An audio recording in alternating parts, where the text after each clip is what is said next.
And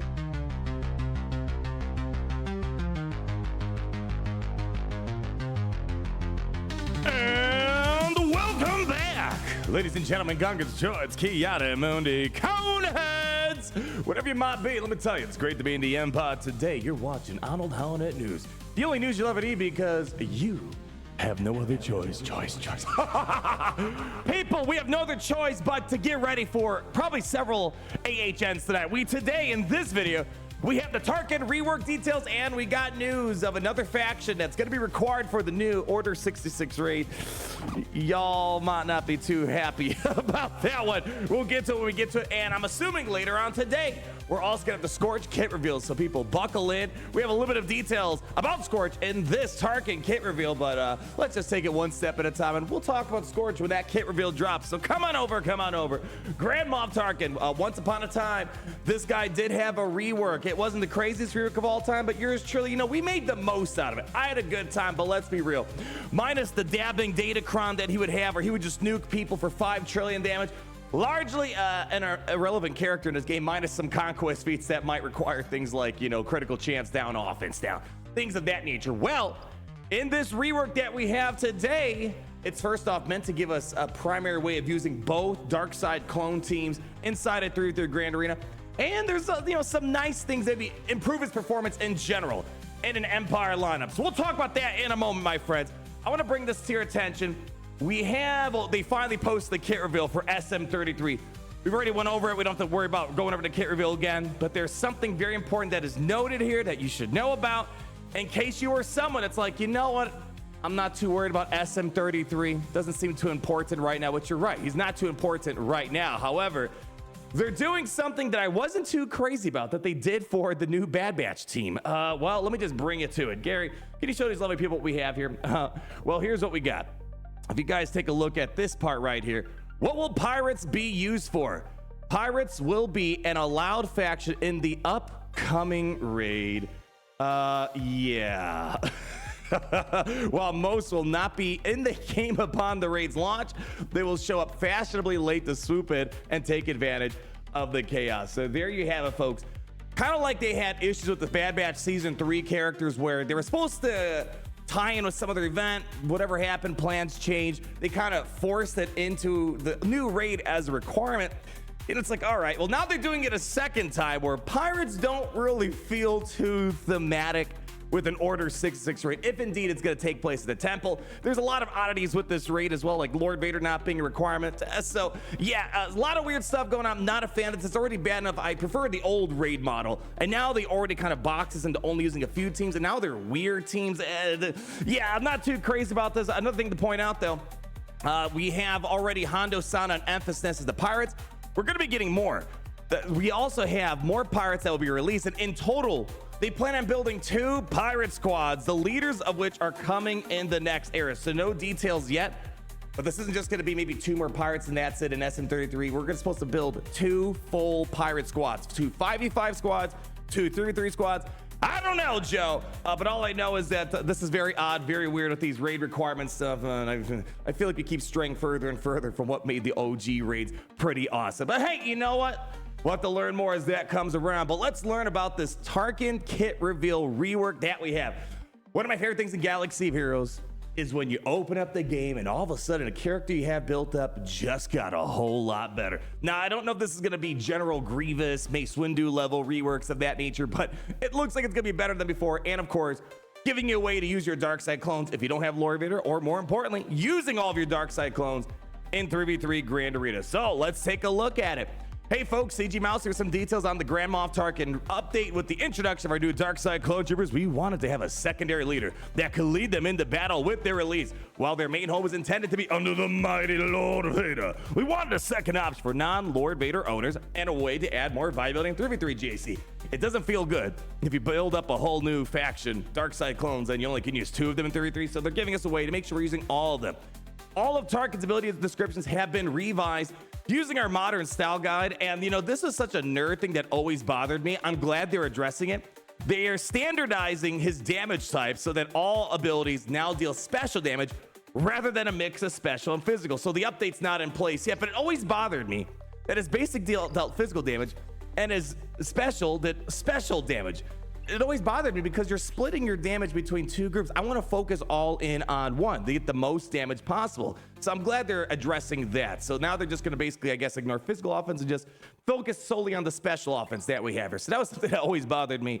I know, nerd, am I right? But furthermore, he basically just goes into all the other jazz here. Let's just get into the kit reveal itself here. So starting off with the basic attack, Grand Moff's attack. Here's what it now does. You deal special damage to target enemy. Nice. So no longer physical damage. It's special damage, dealing 10% more damage for each active ally.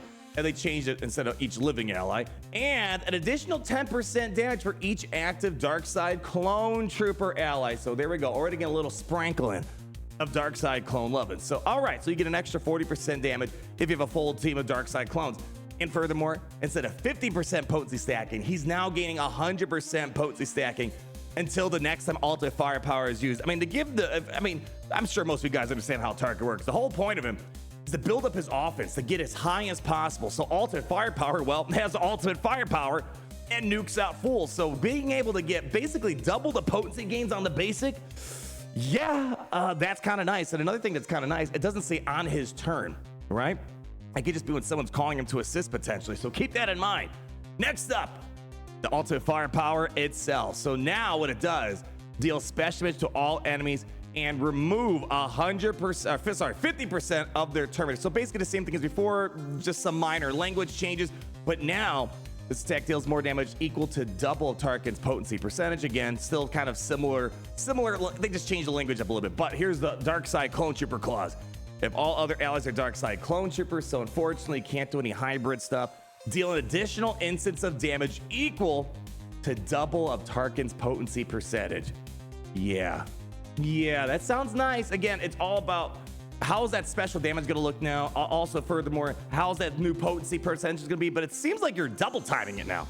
So hopefully you're able to get some pretty gnarly damage. And they're going to address another thing that was bad about Tarkin. He needs this time to build up the nuke, but if he's dying off too quickly, well, we have a problem. Well, don't worry. His lead and his unique ability are going to be doing some stuff. But let's talk about his intimidation tactics here. Now, gain potency for 3 turns. Empire allies gain tactical supremacy for 2 turns, which can't be copied. Inflict critical chance down and offense down for 3 turns on all enemies.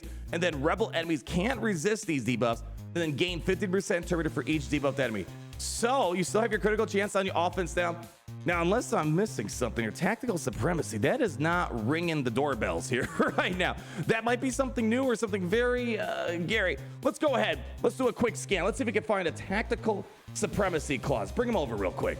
Do it right now. Do it. Tactical supremacy. Let's see what we got here. Oh yeah, this dude.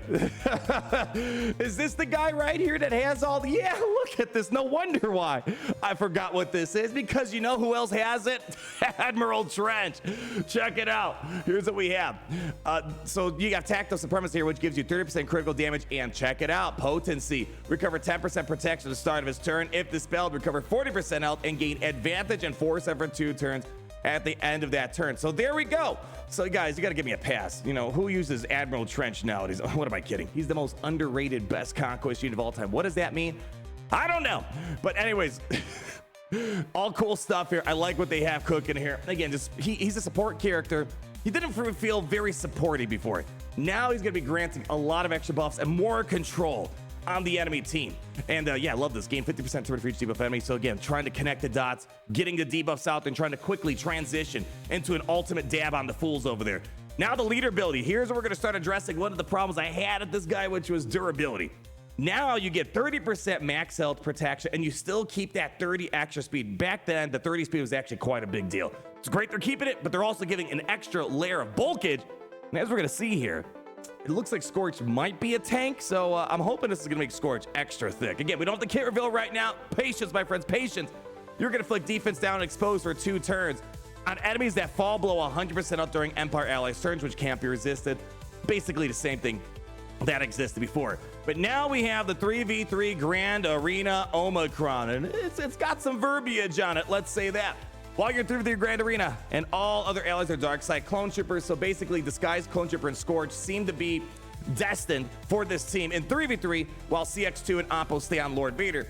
At the start of the encounter, ally Dark Side Clone Trooper supports gain stealth for 2 turns, and Dark Side Clone Trooper tanks gain 50% protection up. Remember, protection up is based off your max health.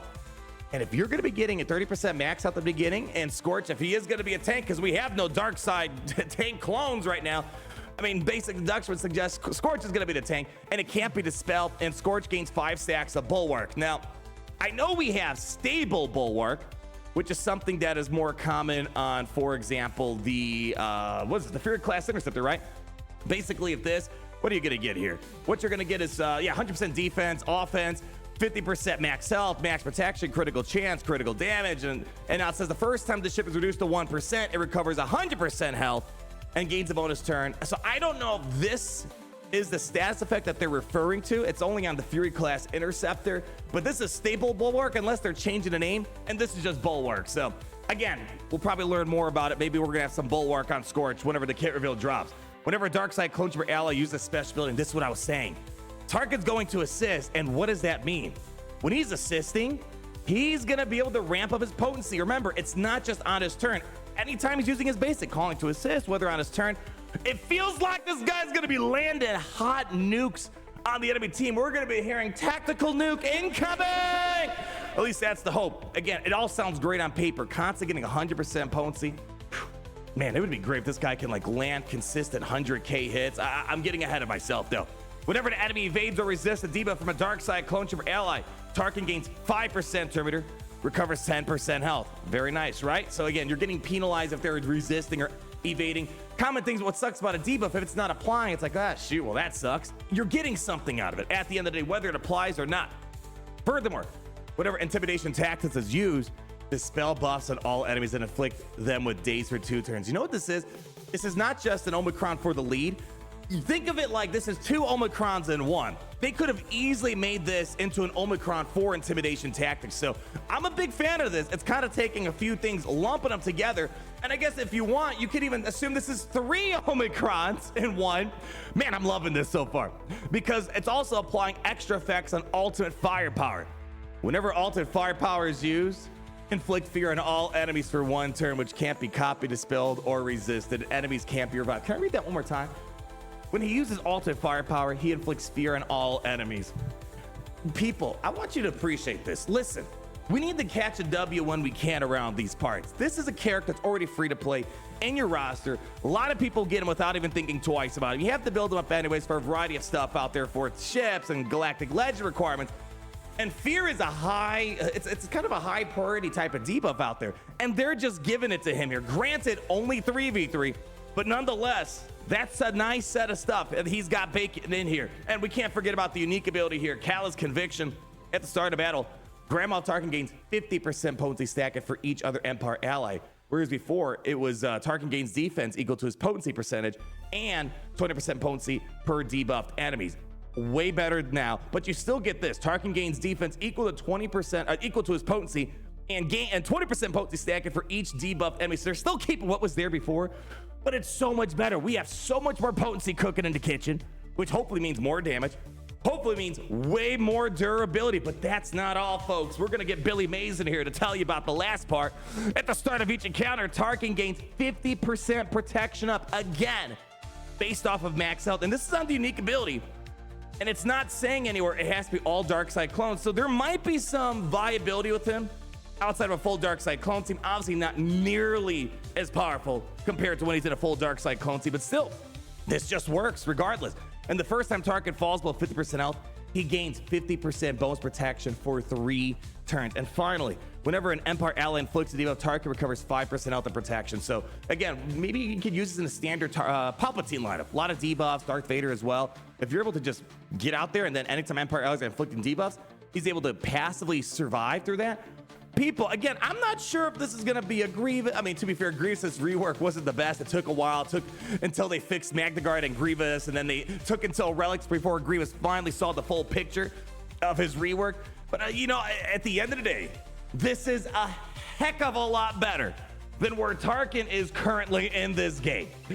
And man, I love seeing again a character that's just chilling on my roster. You don't really think too much about him. Yes, his ship is getting a lot of love lately, but I want to love the character, and this gives me a great home for my clones. Hopefully gives you guys ways of using your dark side clones before you get Lord Vader, and maybe more importantly perhaps getting use out of him in a standard Palpatine lineup or something of that nature. So for me, it reads a lot of fun, but we're gonna need to wait until the rest of the dark side clones come, and more specifically through the Grand Arena, which unfortunately we have to wait another a month plus before we get around to that. But we'll see what it looks like even before all these Omicrons kick in. But again, I want to reiterate, this is basically 3 Omicrons in one, in my opinion. So that's all we got for today, my friends. Stay tuned for hopefully later on today, we are gonna have the Scorch kit reveal, and it looks like if Tarkin's giving us a little nudge, wink, wink, this is gonna be a dark side clone trooper tank, and let's see what he's gonna bring to Lord Vader. But that's gonna be it for Arnold Holonet News for this moment. Stay tuned.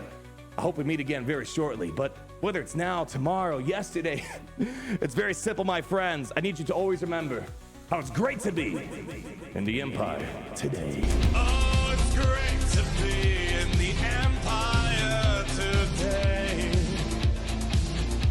The sun never sets.